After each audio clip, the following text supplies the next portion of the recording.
Masculine and feminine are not the same as male and female.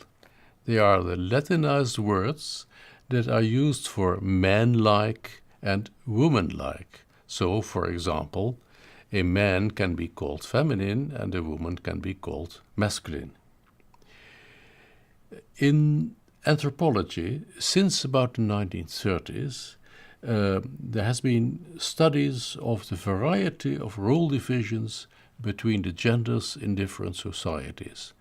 And a very important role here has been played by the young female American anthropologist Margaret Mead.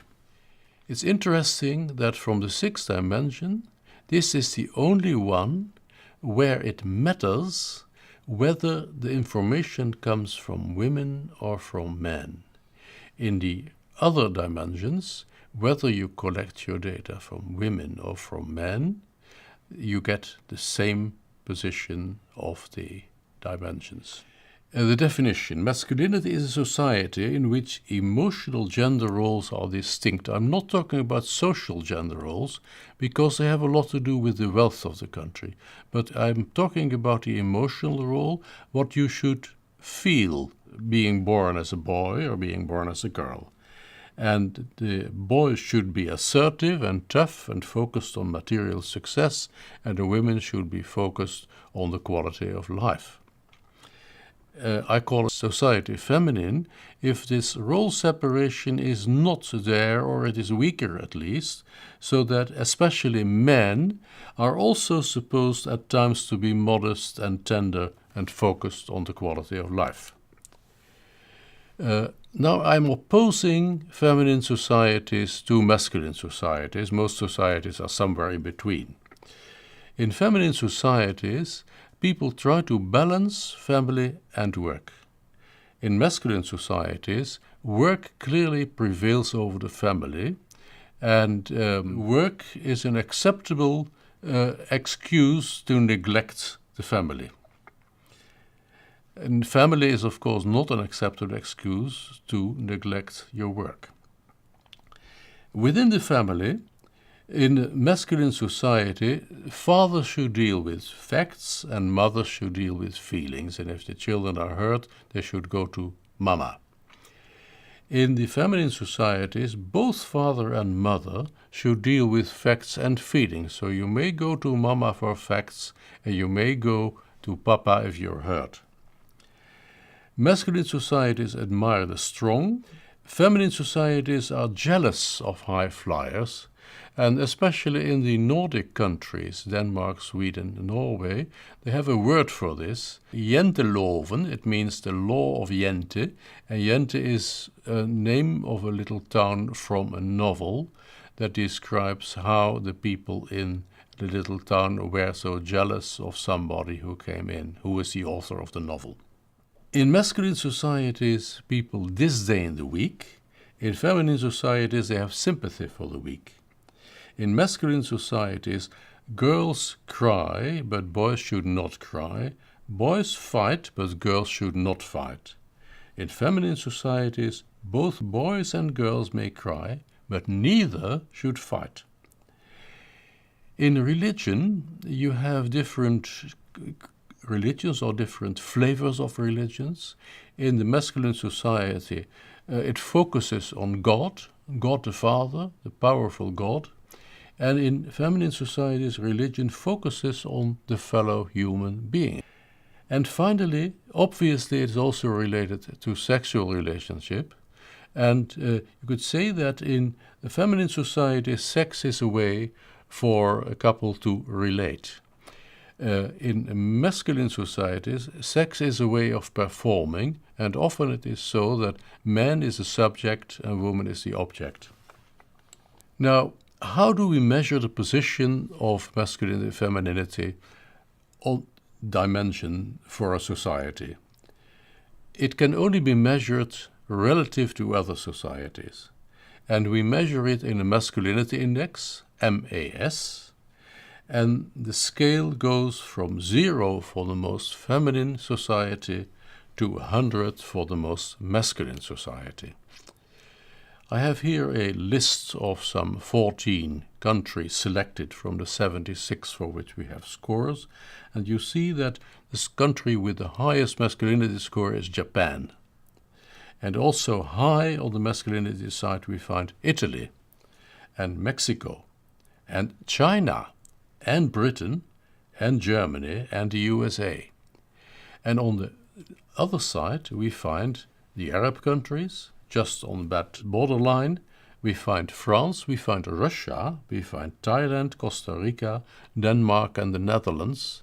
Now, which shows that there is no relationship at all between the wealth of a country and masculinity or femininity. There are poor and wealthy masculine countries and poor and wealthy feminine countries. Now, what can we do with those MES scores? Well, again, we can correlate them with hard facts in society. For example, a few things that correlate significantly with masculinity and femininity. First of all, the percentage of people who are functionally illiterate, which means that they cannot read or write. In masculine societies, there are more functional illiterates than in feminine societies. But also, in masculine societies, there are more people living below the poverty level than in feminine societies. For the outside, masculine societies spend a lesser part of their budget on aid to poor countries. Feminine societies spend a higher percentage of their budget on aid to poor countries.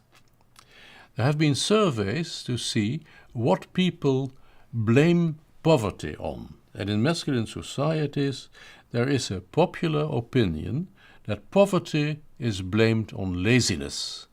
It means that if people are poor, it is because they are too lazy to work. Whereas on feminine societies, poverty tends to be blamed on simply bad luck. In marketing, there is a difference that clearly food shoppers are women. So advertising, for example, for food is done to a women public. In feminine societies, both men and women shop for food. And finally, something about the relationship between the employer and the employee when they are negotiating upon conditions. Then in masculine societies, salary is clearly more important than leisure. In feminine societies, it is leisure is at least as important as salaries, and in fact, feminine societies tend to have longer vacations than masculine societies. And at the last point, in the social media, it has been proven that in masculine societies, people use the social media for fact-gathering, and in feminine societies, they use it more for rapport building, for developing relationships with other users. Do masculinity scores change over time? They are transferred to the children in the family, with obviously father and mother as role models. And like for the other dimensions, the country differences expressed in the MES scores tend to be rooted in history. I have an interesting example from the 16th century, which is one author compared at that time the two maritime powers, Britain and Holland, and compared them to a couple where Britain was the man and Holland was the woman. This is still the position. Britain is a masculine country and the Netherlands are a feminine country. The database that we used for comparing the generations on power distance and individualism, collectivism, unfortunately does not allow to compare the masculinity-femininity dimensions because it is the World Values Survey, an American survey, and it does not contain in its questionnaire values related to the feminine pole of the dimension. And if you have only one pole, you cannot measure a dimension. In the USA, the word femininity is a taboo. USA is, of course, a very masculine country, And what is a taboo? A taboo is an expression of a very strong value, a value so strong that the word should even not be used. So, my conclusion is that for lack of other evidence, I consider masculinity and femininity at a societal level as stable as the other dimensions.